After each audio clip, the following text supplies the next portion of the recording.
దోశలు చేయడానికి మినువులు నానబెడుతున్నానండి. దోశలు పర్ఫెక్ట్గా క్రిస్పీగా చాలా టేస్టీగా రావాలంటే మనం ఎలాగా ప్రిపేర్ చేసుకోవాలో ఎలాగ నానబెట్టుకోవాలో నేను దాని గురించి చెప్తానండి.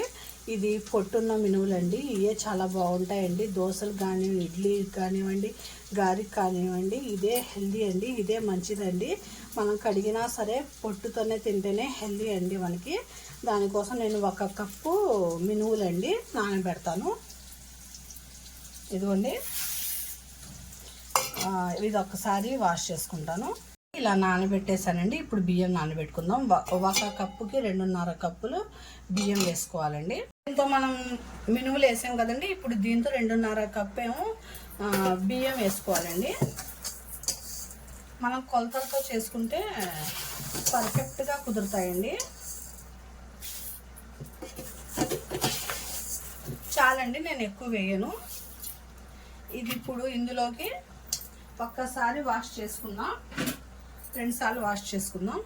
ఒక 2-3 సార్లు వాష్ చేసుకున్నాం కదండి. ఇందులో కొద్దిగా మెంతులు వేయాలండి. మెంతులు వేస్తే మనకి కలర్ అనేది బాగా వస్తాయండి దోశలు.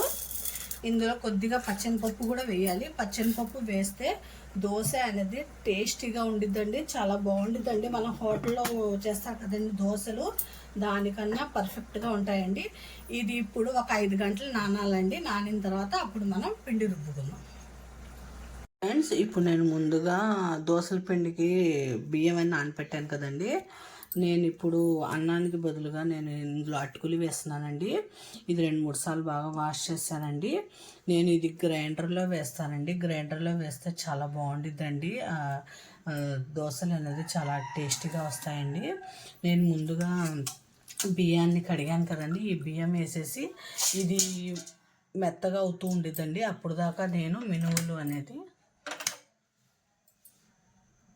నేను ఫస్ట్గా బియ్యంను అటుకులు వేసేసానండి.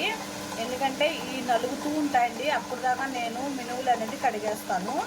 అప్పుడు మనకి తొందరగా అయిపోయిద్దండి, తొందరగా నలిగిపోయిద్ది. ఎందుకంటే ముందుగా మనం రైస్ వేసాం కదా, అవి బాగా నలిగిన తర్వాత అప్పుడు మనం మినువులు వేస్తే తొందరగా అయిపోయిద్దండి దోశ బ్యాటర్. ఫ్రెండ్స్, ఇప్పుడు బియ్యం అనేది కొద్దిగా మెత్తబడిపోయిందండి. ఇప్పుడు నేను మినువులు కడిగేసానండి. చూడండి, ఇలాగే కడుగుతానండి. ఎందుకంటే పొట్టుతోనే మనకి మంచిదండి మినువులు. పొట్టు తీసేస్తే హెల్దీ అనేది ఉండదండి మనకి. అందుకే నేను ఇప్పుడు ఇందులో వేసేస్తాను.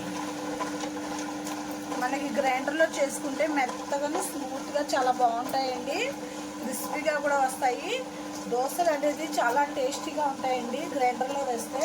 నేను ఎప్పుడు దోశ బ్యాటర్ అనేది గ్రైండర్లోనే వేస్తానండి. ఇలా ఒక అరగంట వదిలేస్తానండి. బాగా మెత్తగా అయిన తర్వాత అప్పుడు తీస్తాను. నేను ఇప్పుడు పెనం పెట్టుకున్నానండి. వేడెక్కింది. ఇప్పుడు నేను దోశ వేస్తాను.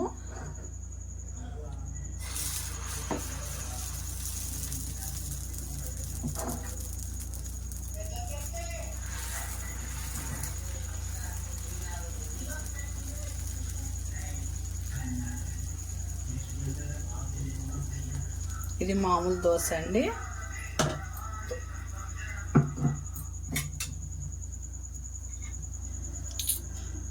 కొద్దిగా నూనె వేసాను. ఒకవైపు బాగా కాలాలండి ఇది.